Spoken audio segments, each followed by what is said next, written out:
Good morning, ladies and gentlemen. Thank you for joining.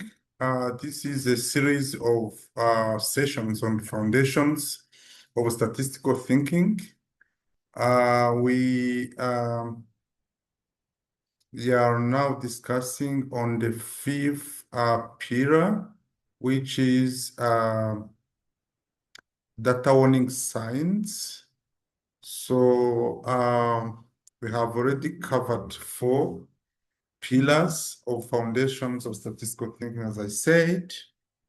And we showed the case that we need to be making daily decisions based on data, but good decisions require more than numbers, as you say, as you know, I think. And this justifies the need of statistical thinking. So, before drawing conclusions based on data, statistical thinking provides that we need to pause and understand the theory behind numbers. So specifically, we need to be responding to the following questions. So where did the data come from? I think this was covered on the pillar number 1, where we had to understand its source and to understand how data was collected. And second pillar was about the knowledge of context, where we had to consider or we actually need to consider the circumstances and the factors surrounding the data. Number 3 is to understand, to determine, to identify the typical values, the central values, where we examine central tendency and identify what represent the data among median, average, or mean, or mode. Those are the three central values that represent the entire data. So we need to choose the one that is what is mostly representing the data. So next question, we need to understand how much the data varies and assessing the dispersion or variation and understanding the extent of differences in data. And the next question is to know whether the distribution, meets the assumptions. So by checking whether the data satisfies the assumptions required for statistical inference, because the ultimate goal of data analysis is to make inference. In other words, it will generalize the information collected on sample to the entire population and providing, the evidence for decision making. So this is what we have already covered and what we need to also cover next time on pillar number 6, which is about making inference. So let us maybe consider an example to better understand what we have covered. So let us consider 5 households. We need to collect the data over, and the data that is needed is the time, to know the time that is required for every single household to collect water or to fetch water. So we have 5 we have data set with 5 values. Yeah. Okay. We have the first household use 10 minutes. The second one use 12. The third one use 13. The fourth one use 15. And the last one use 50 in terms of minutes. So the first impression, to have the first impression of the data, we need to compute central values. The most important value to start with is generally average. Average or mean. Or mean. How to do about it? How to compute it is to add all those values and divide by 5. So when doing so, we find out that on average, every the times that required to collect water for those 5 households is 20 minutes. How do you judge those 20 minutes? So come back to the data set we have here.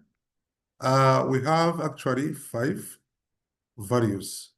Four first values, or in other words, 4 first households use the time that is between 10 and 15 minutes to collect water. But only the last one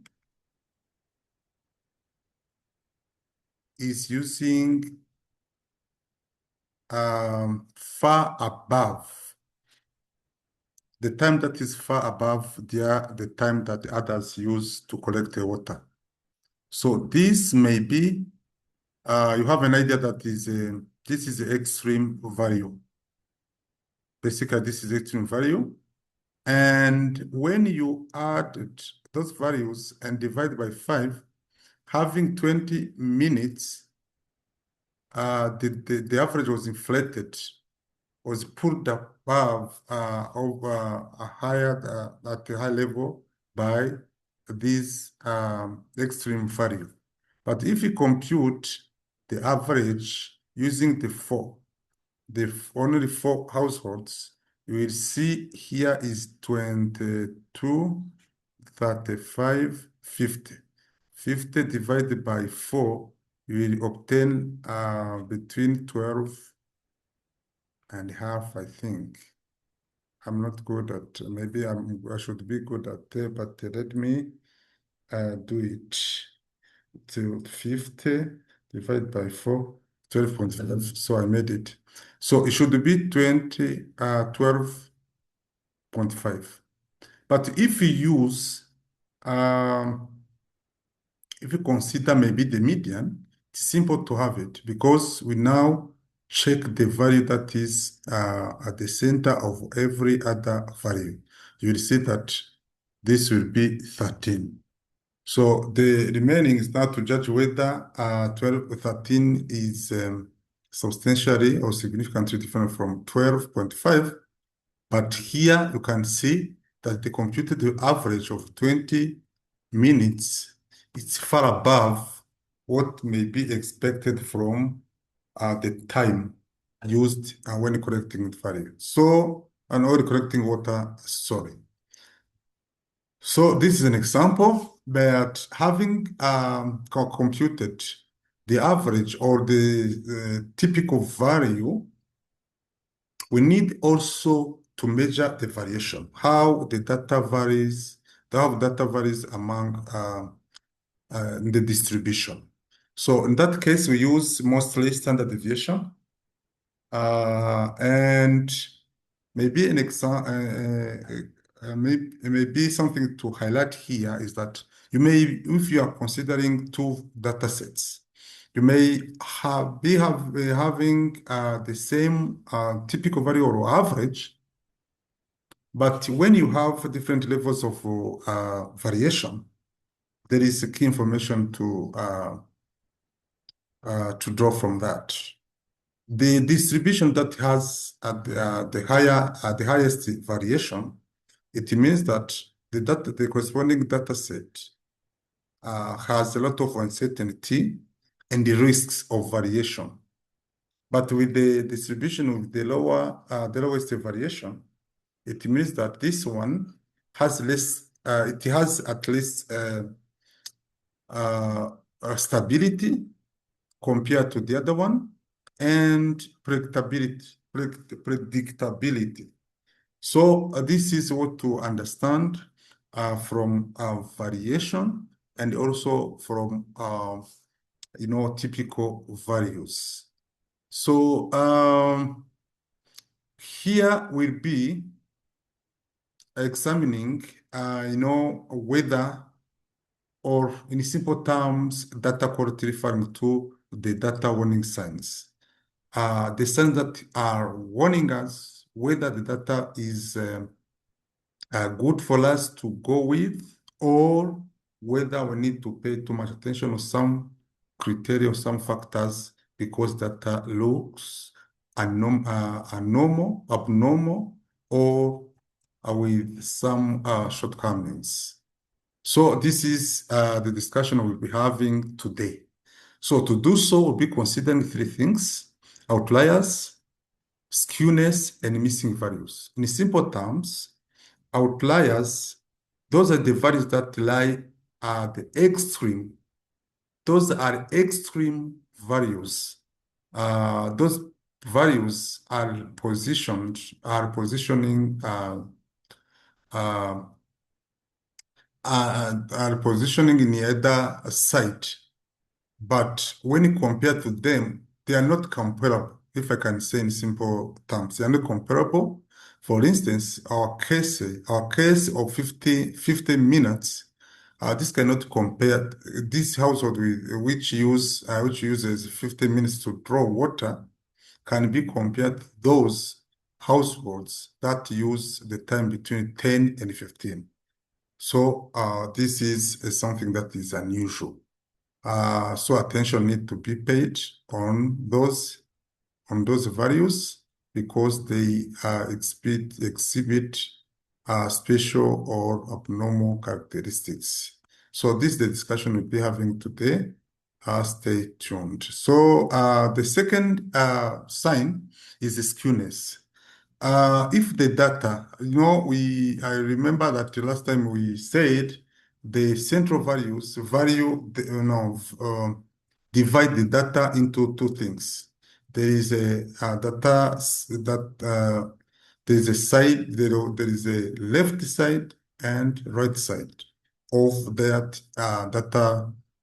central value. So if most of the data is concentrated on one side, more concentrated on one side than it is on the other side, there is that skewness. These data clusters on one side, not evenly distributed. In that context, the mean, median, and mode are split apart. So they are losing their representative power. Because remember that mean, median, and mode should be positioning on this, maybe lying the same position or near the same position. If in that case, if there is some clusters on the side than it is on the other side, so those three measures do not align. So it's a unusual situation that needs to be taken care of, especially on using special ways.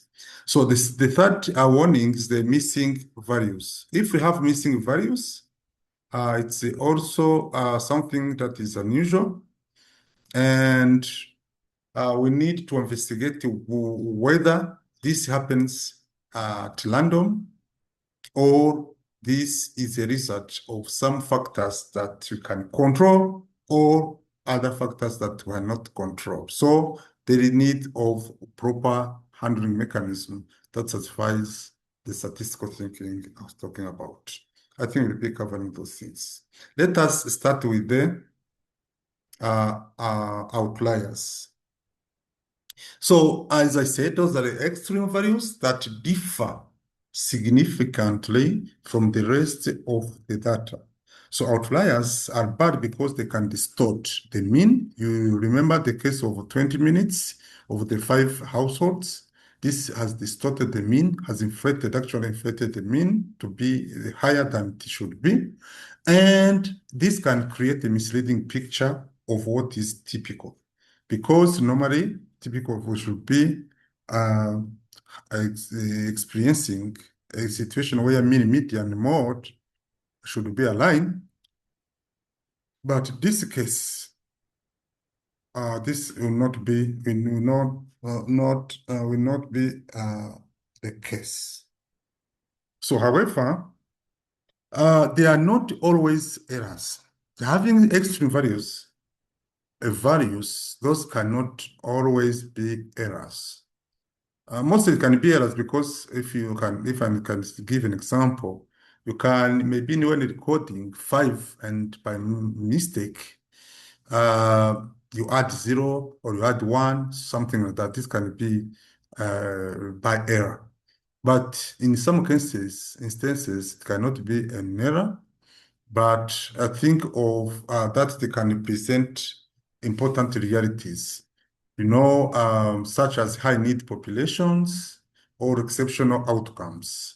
For instance, the household with 50 that use 50 minutes to draw water. This simply means that this household cannot be compared to others because this has a very special need of accessing water sources. So before doing anything, ask yourself whether this is an error or whether it has a meaningful signal. So outliers, there is a tool here. It is called box plot. Box plot. It is the way it is constructed. Just arrange all the data on the one line. Can be horizontal, can be vertical, no problem. But here we need to start with the minimum up to the maximum. So divide data into 4 quadrants or parts. So the first one is starting with the Q1. The second is Q2. The third one is Q3. And the fourth, it ends with the maximum. But you consider those are the central, the 2 parts, the central parts. That makes 50% of the data. And the Q2 necessarily should be the median. In the normal circumstances, median should be aligning with the mean or mode, but it may not necessarily the case. In that case, it's a special. So the 50% of the data represented by what they call interquartile range. It is computed by taking Q3 minus Q1. So you divide data into 4 parts, and then the 2 parts, the middle 2 parts, make 50% of that. If the data is normal, this needs to be like that one. Yes, and more importantly, you can see some data values lying before the minimum. This is a tricky question. And then some data points lying above the maximum. You can ask why this can happen. So, for instance, there is a logical or minimum, but there is also a special or unexpected minimum or maximum. For instance, if you are now studying your population of secondary students. So secondary students are basically expected to have completed the primary schools. So if you consider their age, someone having completed the primary 6 should be at least 12, 11, or 10. But imagine 12, maybe 12 or 11.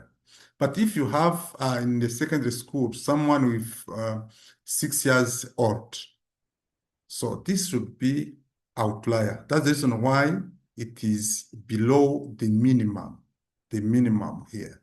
This is unexpected. This is outlier.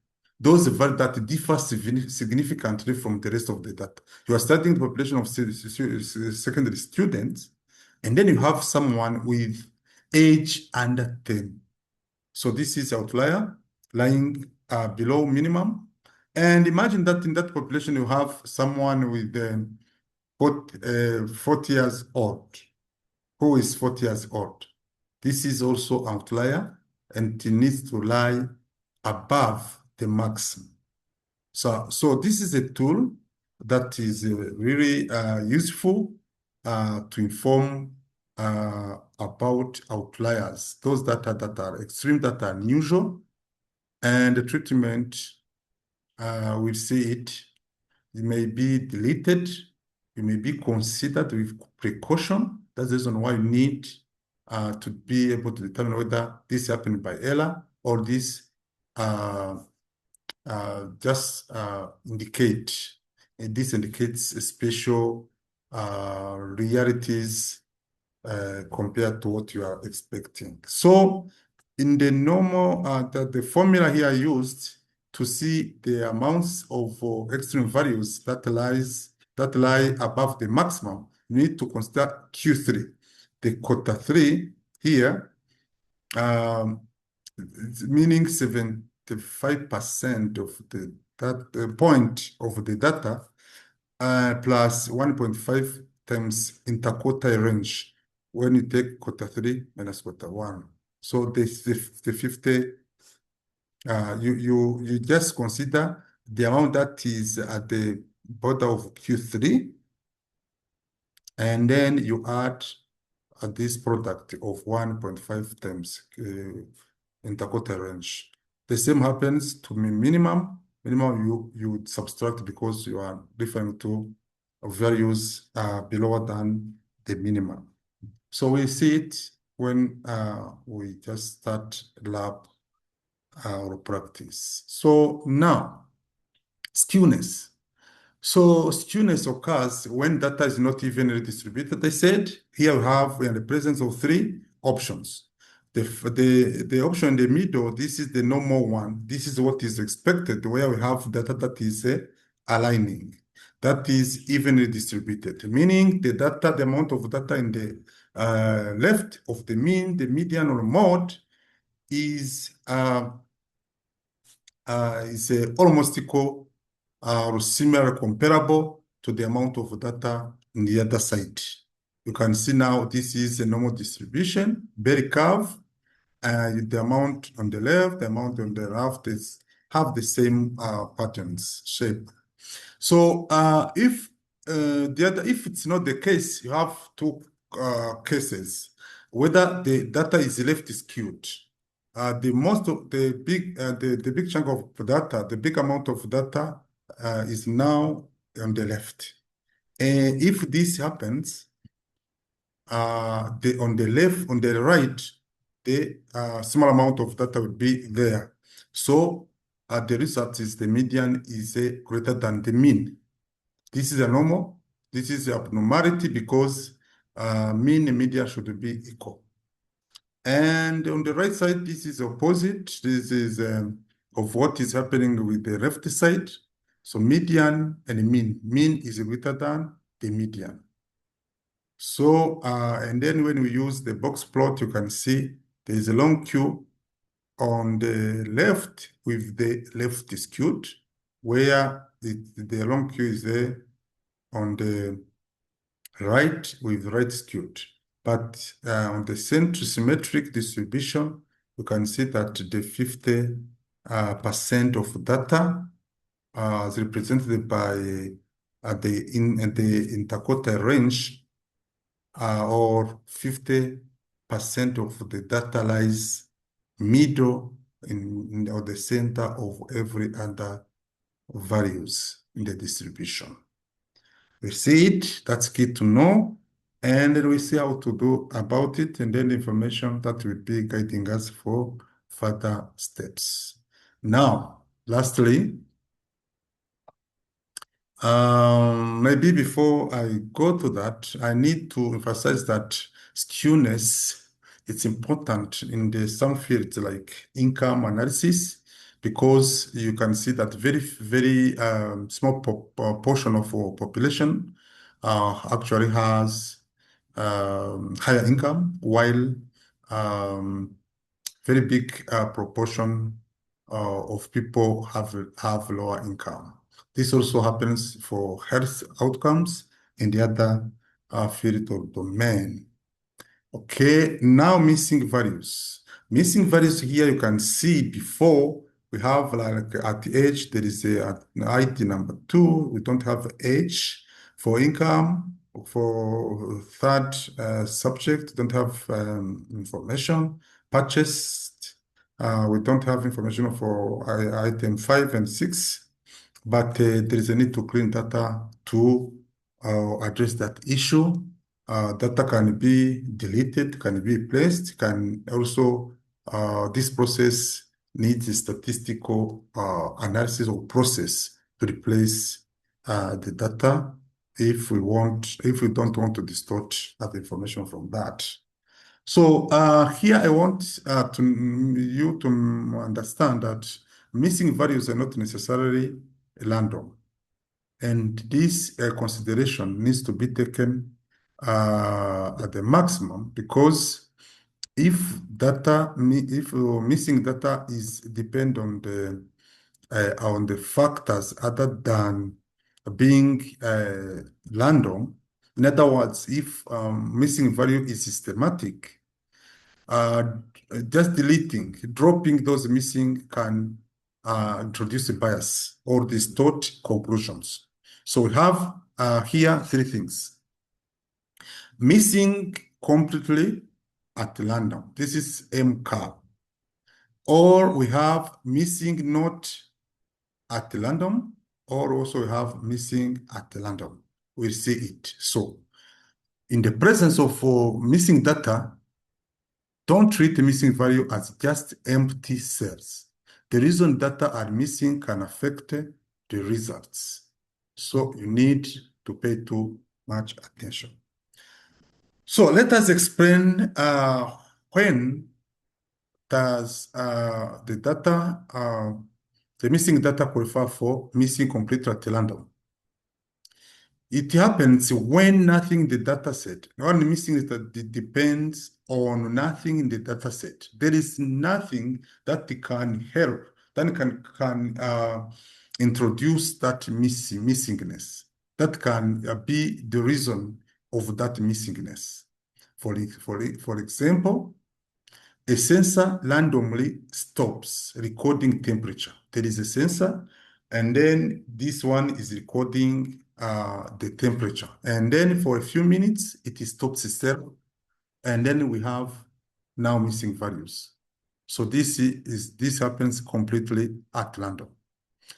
A questionnaire page is accidentally deleted from a random group of participants. So we had a questionnaire and data, the pages, it happens that some pages are deleted. Maybe you went home last night and your child, maybe you have not kept them safely, and then it happened that your child maybe has deleted the pages, some pages, but this happens randomly because no one has intention to do that. And this happens to some participants, not to all participants. And those participants also are considered a random group of participants, because there was no one who said, because we are in the presence of missing the pages, and let's use these pages, this questionnaire to this group. rather than to the other group. So this happens without knowledge of everyone. So meaning this happened completely at random. A computer failure causes some laboratory measurement to be lost. So you are using computer, you are in the process of measuring, you have not stopped until the end, but you haven't realized that there were some measurements that were not adequately decoded on the computer because the computer has failed. So this is missing complete at random. Now missing at random. So it happens that the missing happens because of another variable that is on your control that you can track, if I can say. When you, the example here they gave is that younger respondents are less likely to respond to report income, but age is recorded. You have an variable of age. Everyone there has provided his or her age, but when it comes to responding to income, you realize that the younger responded. Some younger responded have not provided response to this. Not all. Patients from one hospital are less likely to have a particular measurement recorded. So there is a common sign for a particular hospital. So this also missing at London because there is you can track that. People with fewer years of education are less likely to answer a financial question. And then education level is recorded. So you can now uh, control it, uh, using education level. So now what about missing not at random? So the missing value, the missing depends on itself or other factors that cannot be observed. For instance, people with a very high income choose not to disclose their income. So apart from that, so you've realized that people with very high income, everyone there has not responded to the question asking about income. Why? It's because maybe of some internal the interests. You can't control them because you don't have information about that. Those are unobserved factors. Patients experiencing more severe symptoms are less likely to complete a symptom questionnaire. You are asking a symptom questionnaire, and then those that actually have those symptoms are not completing questionnaire. There is internal motivation of not responding, which is not controlled by the researcher or surveyor. So this is not at random. Employees who are particularly dissatisfied, they were asked to complete their level of satisfaction. They choose not to respond. So there is that thing that motivated them not to respond. There's internal thing that prevented them from providing information. This missing is not at random. Yes, why this needs to be considered. And so the key point here is that the missing data are not always random. We say that. We need to think about why a value is missing before deciding how to handle it. If the missingness is systematic, like the case of those people who choose not to respond because they were not satisfied with the employee, so you will receive on the response that you will receive will be those that are not in that category. You can now have you are at the end of the day, you will have the data of the sample minus certain group, meaning you'll be having information that is not representing the entire population. So this is the reason why we say that this can introduce, a bias. So missing data can carry information. Of course, it can carry information. Why those people choose not to respond? Because they have other way. There is a motivation for that to happen. So we need to understand why they are missing before deciding what to do with them. I think you agree that this is important to consider in terms of statistical thinking. Don't accept for the sake of accepting. You need to analyze. So systematic at random. This is the keywords for the this missingness or the missing data. So as I said, systematic is the opposite of random. Random is also systematic, opposite of systematic, of course. So imagine you are collecting people's income. So people with lower income report their income. That's good because this is mostly complete. But if people with higher income choose not to answer, what will happen? First of all, this is systematic because everyone with high income has not responded. This is systematic. So, because it is relating to a characteristic or some characteristic of population. So, but if this could be random, if we'll be having some missing values for lower income earners and higher income earners. I think you understand that. So we need to make that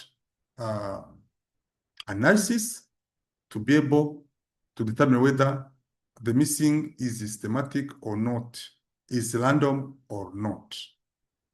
So if, as I said, if we remove those missing income, we remain with the data that exclude a certain category of people, which in simple terms,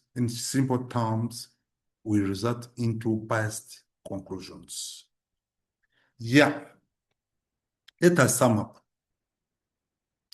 So before drawing conclusions, again and again, always pause and ask, are the extreme values influencing the results?